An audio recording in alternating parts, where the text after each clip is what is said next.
Sveiki visi, pradedam naują YouTube kanalą. Prieš tai daug keliavom, daug filmavom, bet nieko nerodėm viešai, tik draugams. Šį kartą nusprendėm, kad visgi reikia jau parodyti savo keliones ir plačiai auditorijai, pasidalinti įspūdžiais su visais, pasidalinti patarimais. Keliaujam įvairiai, įvairių transportų, į įvairias šalis, tiek su nuotykiais, tiek ir būna ir komfortiškai. Kelionės mūsų ne poilsinės, labiau pažintinės, stengiamės per trumpą atostogų laiką kuo daugiau pamatyti, kuo daugiau nuvažiuoti ir neišleidžiant tam daug pinigų, tad geriau už tą pačią pinigų sumą, kad kuo daugiau nukeliauti. Viską pamatysit tolimesnėse video. Deja, dingo failai iš kelionės pradžios, pačios pirmos dienos, tai tenka įrašinėti balsu.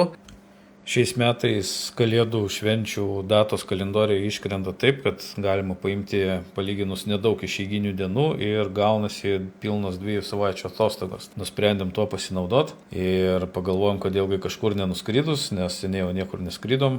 Iš krypčių buvo pasirinkta Portugalija, nes nesam dar ten buvę, šalis atrodo įdomi ir pakankamai nebrangi kryptis. Ieškojau lėktuvo bilietų, bet iš Lietuvos nelabai kažkas skrenda, plus dar ta situacija su balionais, yra rizika, kad skrydžių dieną tiesiog uždarys oro uostą ir neišskrisim, labai tas sujauktų planus. Tai nusprendėm skristi iš Varšuvos, nes žymiai geresni pasiūlymai, tiek laiko atžvilgių, žymiai patogiau, tiek ir kainos atžvilgių. Radom skrydį šeštadienį labai anksti ryte po 5, tai tiesiog penktadienį vakare visiškai neskubant, po darbų susiruošėm, neskubant atvažiavom. Kelias valandas mašinoje nusnaudėm, pastatėm mašiną į saugomą parkingą ir mus atvežė tos aikštelės mikroautobusas tiesiai į oro uostą ir nuo Varšuvos prasidėjo jau mūsų kelionė toliau. Praėjom patikrą gan ilgai, šiaip mane labai tikrino su to specialiu aparatu, tai nežinau ar ten narkotikų ar sprogmenų ieškojo, įtarimų sukėliau. Vandens buteliukas duty free 13,50, kaviniai 15, o aparate 6 zlotai. Tai 6 čia kažkur 1,5 euro biškį mažiau.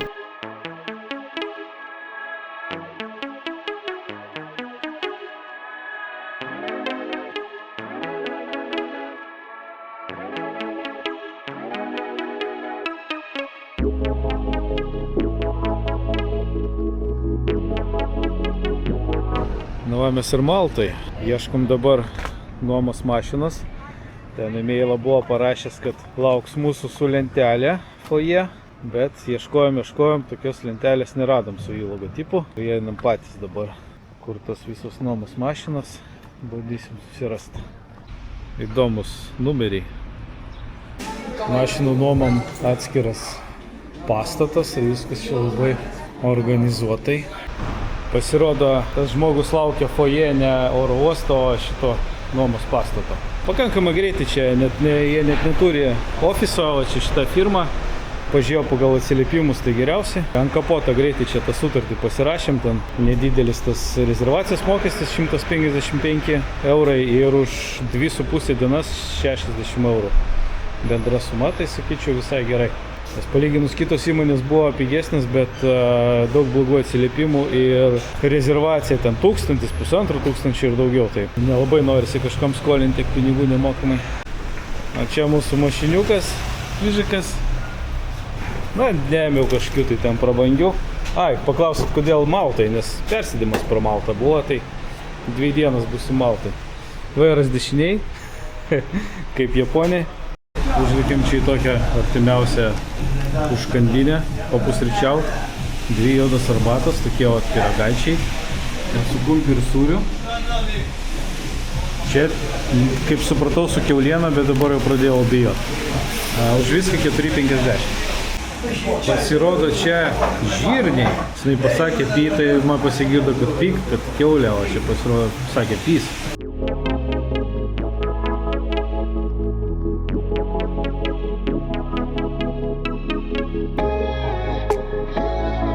Stebėjau, kaip jie tvoras stato, be jokio tinko, tiesiog akmenis vienas ant kito ir viskas.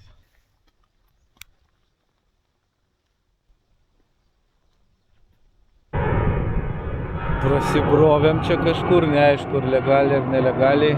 Jausmas, kad čia kažkieno privati žemė. Bet ženklų nebuvo, varteliai pradaryti, matosi, kad seniai čia nieko nebuvo. Pasaka. Kontrastas, kai iš 0, -1, +1, drėgmės, rūko, tamsos atskrendi į tokį vaizdą. Tai sugalvojom šventes atšvest Portugalijai. Tiesioginių skrydžių nebuvo, arba buvo kosminė kaina, arba laikas netiko. Visgi šventinis laikotarpis, tai gan sunku yra skrydžių, tai ieškojau su persėdimais ir kažkaip užkliuvo persėdimas Maltai. Tai galvoju, kokia prasmė ten iš kokių 4 valandų persėdimo. Pasižiūrėjau atskirai į Maltą ir atskirai iš Maltos ir gavosi netgi ir pigiau ir 2,5 dienos persėdimas, tai kodėlgi ne apžiūrėjęs šitos salos. Man jinai nėra tokia atostogų kryptis, kad jau kurie labai jau norėčiau nuvažiuoti, bet jeigu praktiškai nemokamai galima čia atvažiuoti, pakeliui galima sakyti, tai kodėlgi ne.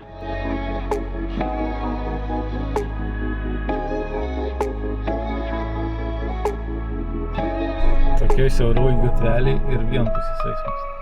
Dvipusis.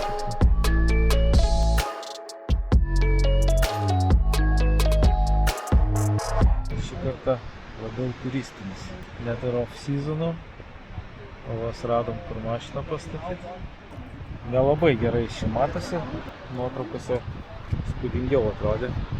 Kokią valtį priplaukti, tada jau būtų gražu.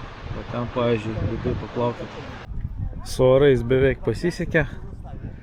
Beveik, nes žiūrėjom ten maždaug prieš savaitę, tai rodė, kad abi šitas dienas, kai būsim, pils nuo ryto iki vakaro. Bet dabar jau žiūrim, kad šiandien visą dieną saulėta. Rytoj tik tais kažkiek lietaus bus, bet irgi aš manau dar gali pasikeisti. Malta puikiai vieta kalėdom, naujų metam sutikti. Gruodžio 20, plius 16-17, saulė šviečia, su maikutė vaikšta.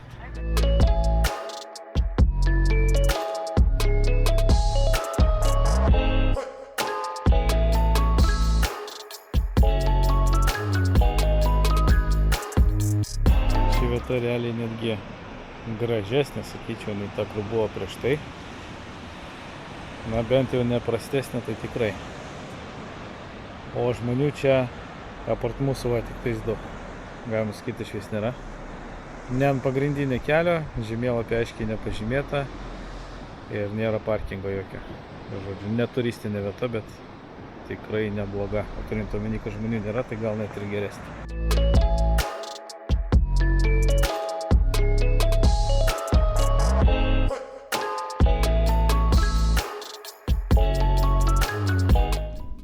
Kaip daug čia pastebim tokių užrašų, kad private property, no entry. Ten dar kamera paslėpta oloj. Tokios gražios vietos, o no entry.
Kainos Maltai. Aišku, čia ne didelis prekybos centras, ne didelė parduotuvėlė.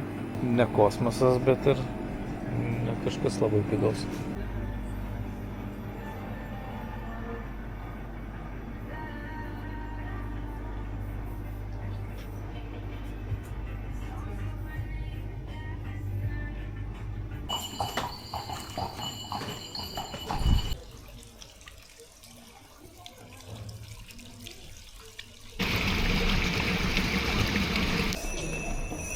Senovinis miestelis Medina.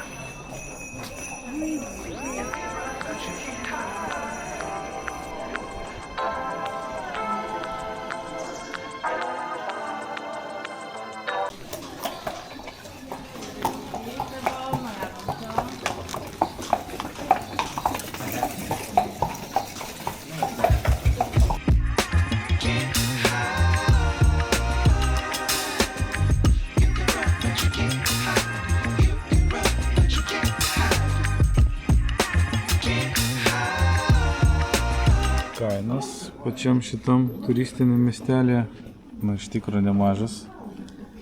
Antri patiekalai po 30 eurų. Kosmosas.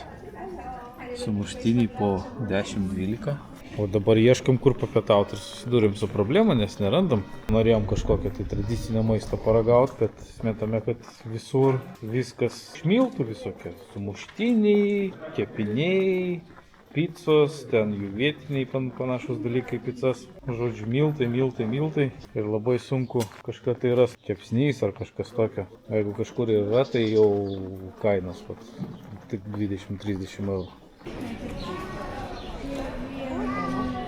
Čia primena mūsų Aušros vartus.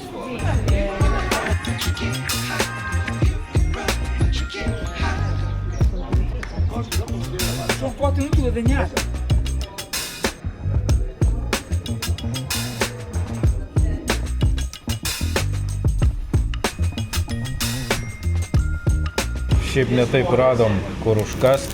Chicken wrapas, ten po 5 ar tai po 5,50. Kava cappuccino 2,50. Nu, užsakėm čia išsinešimui, bet atsilaisvino staliukas, tai prisėdam. Šiaip labai sunku čia su staliukais, tik 3 staliukai. Pigiausia vieta, kur galima pavalgyti šitą miestelį. Daugiau nelabai turi makaronų visokių ten. Nu, žodžiu, viskas pas juos išmilta. Miltai, tešla ir taip toliau. Jeigu valgyčiau, turbūt per savaitę po 10 kg priaučiau. Wrapas pagal skonį tai visiškai netoks, nepanašus į jokį nei kebabą, nei šavermą ir panašiai. Kažkiek tai žolių pridėta. Negaliu pasakyti, kad neskanus, bet ir nėra kažkas jau tokio wow. Biškį perskrūdęs. Cappuccino irgi visiškai kitokio skonio. Pienas kažkoks kitoks, nežinau, ar kaip koks natūralus naminis karvės pienas.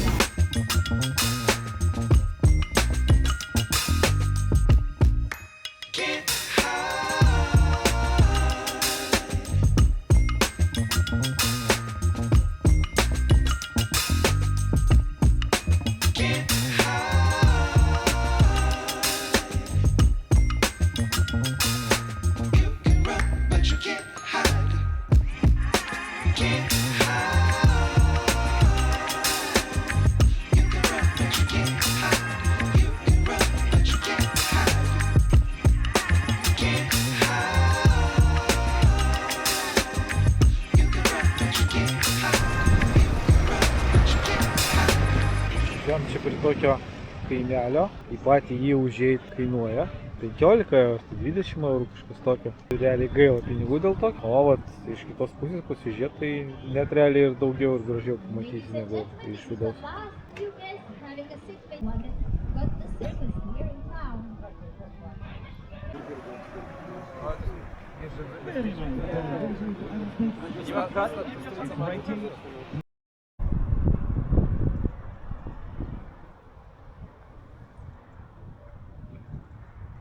Užėjom čia į apleistą viešbutį, lygtais nedastatytas. Visur čia ženklai, kad draudžiama, nesaugu, private property ir taip toliau. Nu, bet tai ką mums? Nieko čia mes nelaužysim, nevoksim, nedaužysim ir taip toliau. Aišku, jo toks jau byrantis.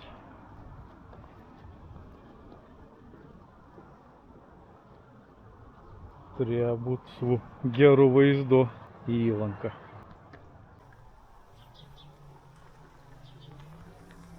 Va todėl ir unsafe.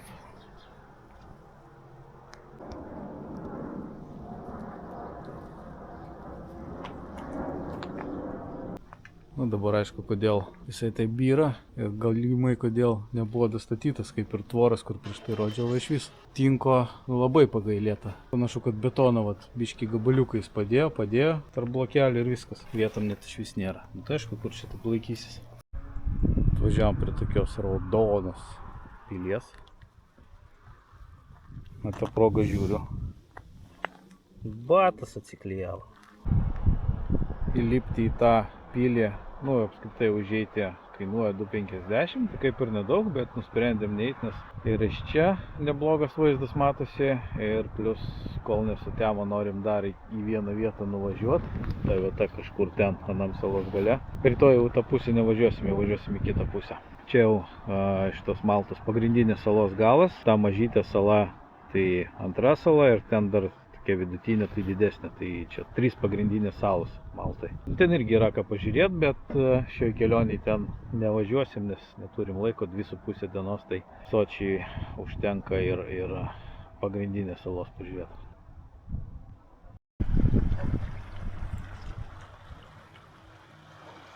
Koralų paplūdimys.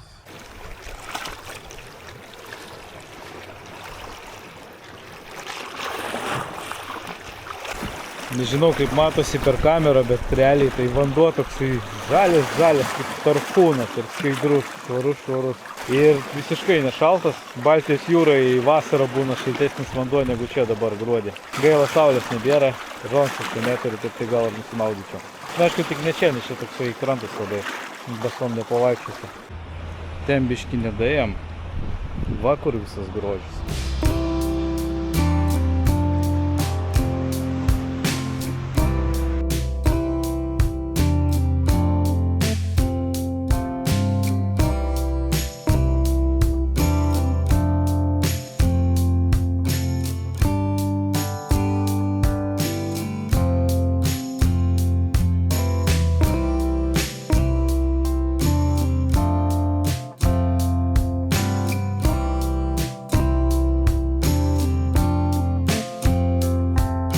Tragedija čia kažkokia su parkingais. Iki 10-20 minučių čia važinėjom ratais kvadratais, kol radom per visas šitas gatvelių daug, bet viskas užimta. Tai artimiausią vietą radom už pusės kilometro.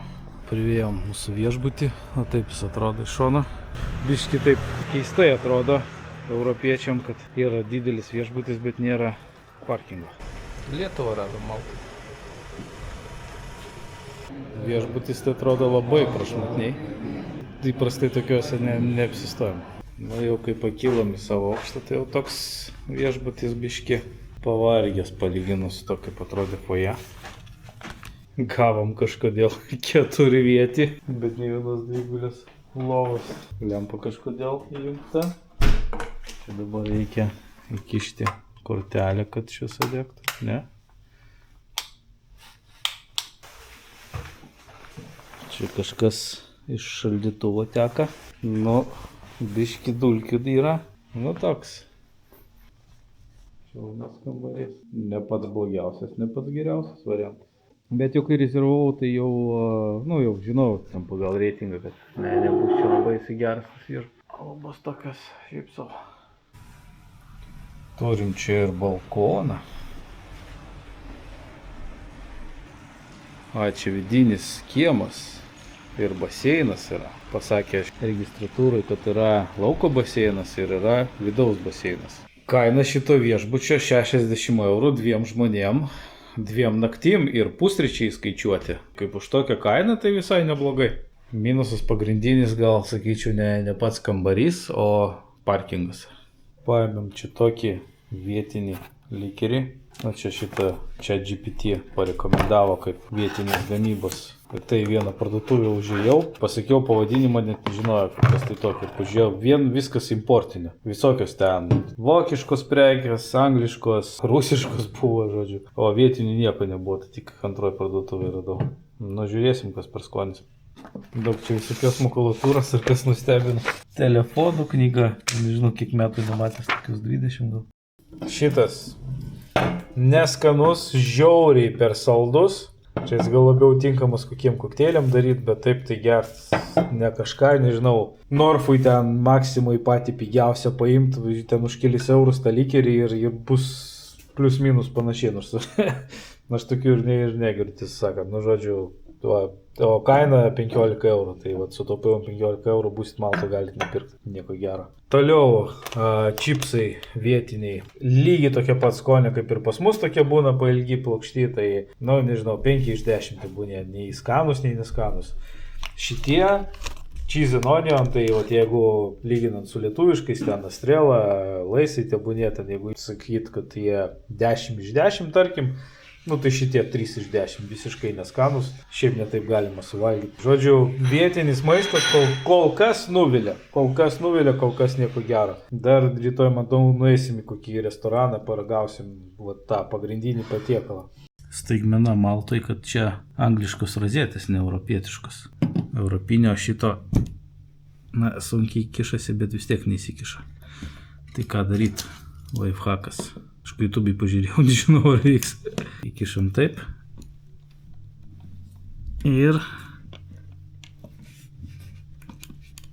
suveikia. Tiesiog daugiau jėgos reikėjo.